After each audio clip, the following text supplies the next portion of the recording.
मंच पर उपस्थित doctor Tripathi ji, doctor DK Singh ji, Sunil Kumar ji, Akhilesh ji, Ravi Kumar ji, Vijay Sharma ji, विकास विकल जी, अमर गुप्ता जी, धनंजय जी, फहीम खान जी, राहुल कुमार जी और आज हम सब जो यहाँ इकट्ठा हुए हैं इस एजुकेशनल काउंसलर वेलफेयर एसोसिएशन के जो नवनिर्वाचित पदाधिकारी हैं, जिनका आज शपथ ग्रहण समारोह है। अध्यक्ष अभिषेक कुमार जी, सचिव कुमार राजीव जी, कोषाध्यक्ष नीरव चौहान जी, उपाध्यक्ष अनमोल कुमार गुलशन जी, जिनके निमंत्रण पर मैं आप लोगों के बीच हूँ, संयुक्त सचिव कौशल कुमार जी, प्रवक्ता द्वय विजय प्रभात, विकास आनंद जी, उपस्थित मेरे सामने मित्रों, हम सभी एक पुनीत कार्य के लिए यहाँ इकट्ठा हुए हैं। शिक्षा का महत्व मानव जीवन में क्या है, यह किसी से छिपा नहीं है। मेरे ही जैसा, आपके जैसा आदमी जो शिक्षित नहीं है, उसकी कीमत क्या है गांव समाज से लेकर शहरों तक, महानगरों तक, और जो शिक्षित है उसकी कीमत क्या है। मैं स्पष्ट मानता हूं कि शिक्षा के क्षेत्र में जो काम होना चाहिए था वो काम बिहार में नहीं हो पाया है। आज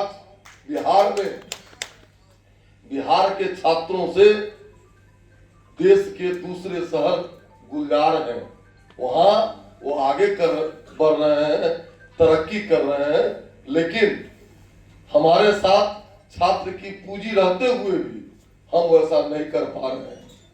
लेकिन खैर, उसमें आप सबों की बड़ी भूमिका है।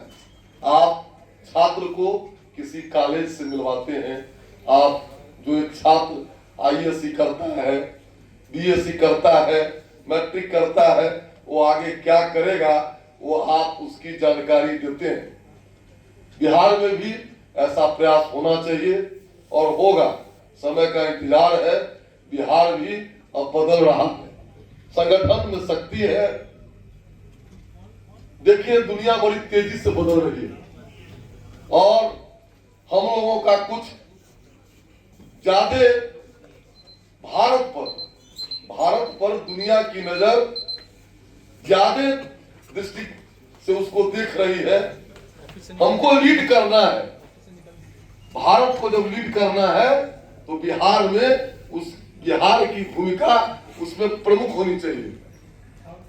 आप देखिए, एक जमाना था कि दुनिया में जब एक भी प्राथमिक विद्यालय नहीं था तो मेरे यहाँ नालंदा यूनिवर्सिटी था, और नालंदा यूनिवर्सिटी में इतने छात्र थे और शिक्षक थे कि अपने देश के किसी की बात मैं नहीं करता हूँ, विदेश के जो यात्री आए और उन्होंने जो लिखा है उस संस्था के बारे में, उसके गौरव के बारे में, उसके इतिहास के बारे में, वो अद्वितीय है। उसको प्राप्त करना है और एक चीज जरूर सिखाना है। मेरा मानना है और मैं क्लियर बोलता हूं सब जगह, शिक्षण संस्थान है। आज से 21 वर्ष पूर्व डॉक्टर APJ अब्दुल कलाम से केरल गए थे वो, और हम सभी जानते हैं कि केरल वामपंथ का गढ़ है। किसी बच्चे को किसी माता पिता ने सिखला दिया कि राष्ट्रपति जी से पूछना कि भ्रष्टाचार, आप कहते हैं कि 2025 में भारत विकसित राष्ट्र बनेगा, लेकिन भ्रष्टाचार है, कैसे खत्म होगा और विकसित राष्ट्र बनेगा। डॉक्टर कलाम साहब ने कहा था उस बच्चे को कि जब तक माता पिता और शिक्षक नहीं चाहेंगे तब तक भ्रष्टाचार खत्म नहीं होगा। आज स्थिति देख लीजिए। मैं कहता हूं, समाज में समस्या पढ़ा लिखा लोग है कि मूर्ख है, बुरा मत मानिएगा। डॉक्टर पढ़े लिखे हैं, इंजीनियर पढ़े लिखे हैं, दरोगा जी पढ़े लिखे हैं, मुखिया जी, MLA साहब, MP साहब, सब पढ़ा लिखा है। पहले जैसा कोई अपढ़ नहीं है। लेकिन अगर किसी पीड़ित व्यक्ति को समस्या हो गया तो सबसे पहले हम सोचते हैं कि इस व्यक्ति से हम लाभ कैसे लें, जबकि है क्या नियम है, काम आदमी का और उसका काम आना, जीना तो है इसी का जिसने इरादे जाना। हम इंसान हैं, दुनिया में कहते हैं कि 84 लाख प्रकार में जीवन है, चाहे वो वृक्ष हो, पशु पक्षी हो, कीड़े मकोड़े हो, और उस समूह में श्रेष्ठ है मानव। और मानव भी अगर व्यवसायी हो जाए, मानव भी केवल पैसे के लिए, पैसा जरूरी भी है। हम जिस समाज में रहते हैं, जिस भारत में रहते हैं, उस भारत की संस्कृति है अर्थ धर्म काम मोक्ष। एक मानव 4 चीज के लिए पैदा लेता है। कम्युनिज्म क्यों फेल कर गया? इसीलिए फेल कर गया कि उसने केवल एक रोटी की चिंता की। लेकिन मैं आप लोगों से पूछना चाहता हूं, कोई 5 दिन का भूखा आदमी हो और उसको कहा जाए कि 56 प्रकार का भोजन आपको देंगे और आपको, लेकिन शर्त है कि गांधी मैदान में 4 जूता मारेंगे, क्या वह व्यक्ति भोजन करेगा अगर स्वाभिमानी होगा? यानी पेट की रोटी से भी बड़ा किसी चीज की भूख है, वह है स्वाभिमान की भूख। उसी तरह व्यक्ति का स्वाभिमान है, उसी तरह देश का भी स्वाभिमान है, उसी तरह राज्य का भी स्वाभिमान है। और आजकल के नौजवान मित्रों को हमको इसकी जरूर शिक्षा देनी चाहिए। खास करके जिस संस्थान से जुड़े हुए हैं, उन संस्थान के लोगों को कहिए कि आज नैतिकता की शिक्षा के अभाव के कारण जिसका दरमाहा 2 लाख है, उसके सामने अगर एक रिक्शा वाला चला जाए तो चाहता है इसको भी नोच ले। अगर 20 लाख रुपया प्रतिदिन, 15 लाख, 10 लाख कोई नर्सिंग होम कमाता है और एक गरीब आदमी अगर वहां चला जाए तो उसके लिए इलाज की हो जगह नहीं है।